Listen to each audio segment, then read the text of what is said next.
15, 16, 17, 18, 19, 20, 21,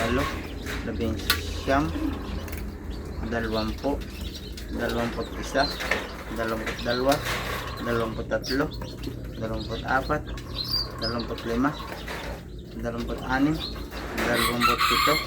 26, 27, 28, 29, mga idol. Ay, ito 30 mga idol. So magtataka kayo bakit 30 itong binilang ko, hindi ko isinama to.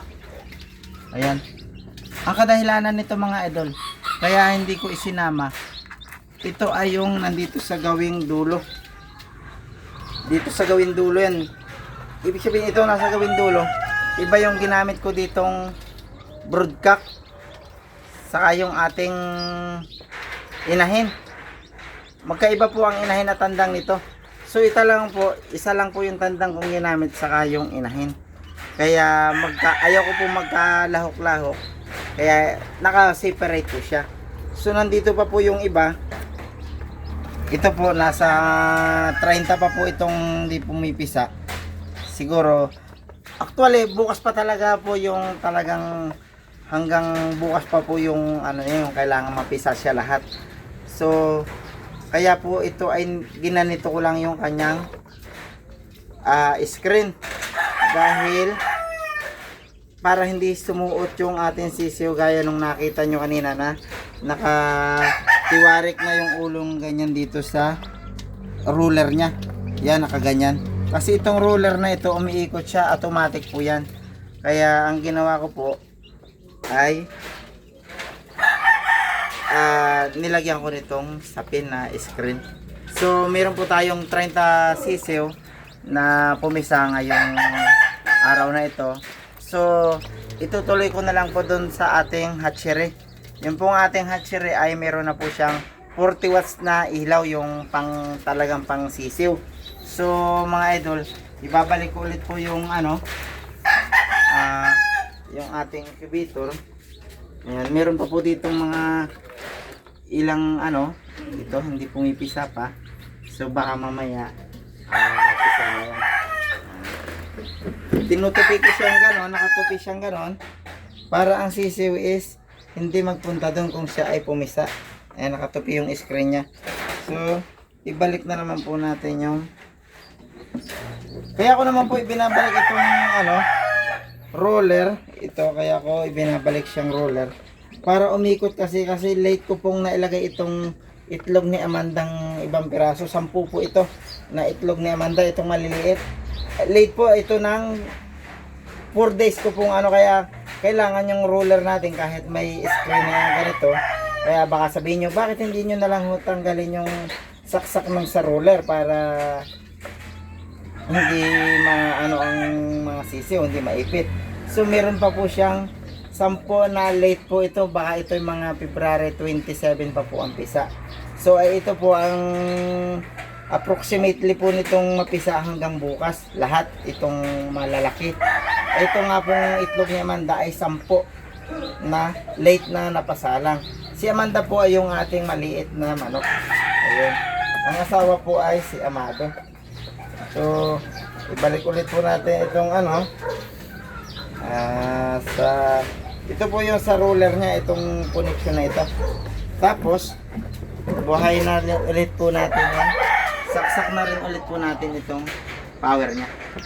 Ayun. Gumagana ulit po siya. Ayan. So, ngayon po, sama ka idol sa akin at itatransfer natin doon sa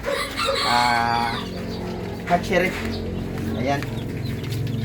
Naka-ready na po yung hatchery niya. Ayan po yung ating mga bulik. Ayan po.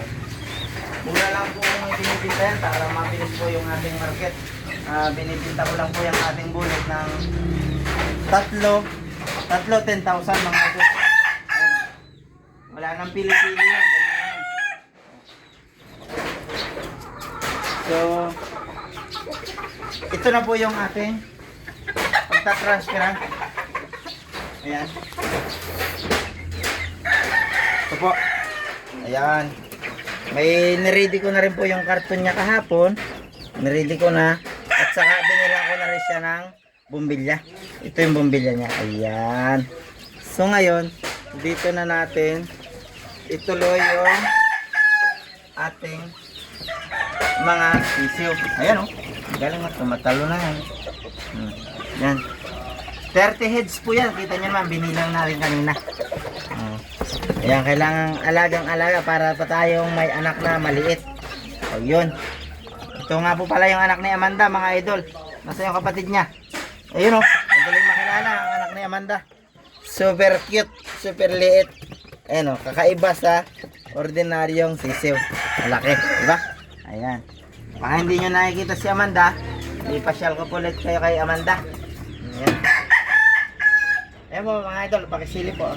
Ayan o. Dami.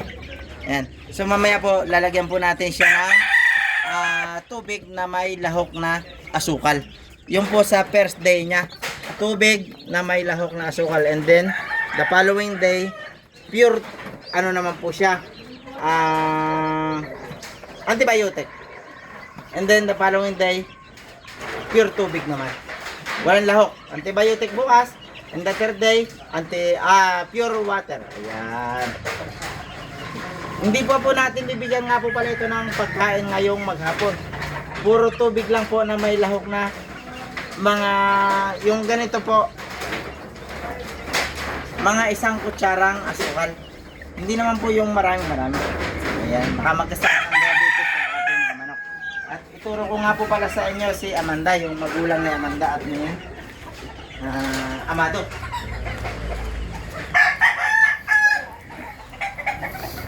Ito po. Ayan po si Amado at ayun po si Amanda. Parang nagbabalak na namang mga itlog. Ayan. So, hanggang dito na lang po ang ating video ngayong araw na ito mga idol. Sana po isuportahan niyo po ako. Maraming salamat po sa inyong panonood at hindi naman po ako magaling na vlogger at hindi rin po ako magaling na magmamanok, pero makatuto po kayo sa akin ng ilang pamamaraan tungkol sa pagpaparami ng ating alaga mga manok. Hanggang dito na lang po. Thank you for watching mga idol. Salamat po.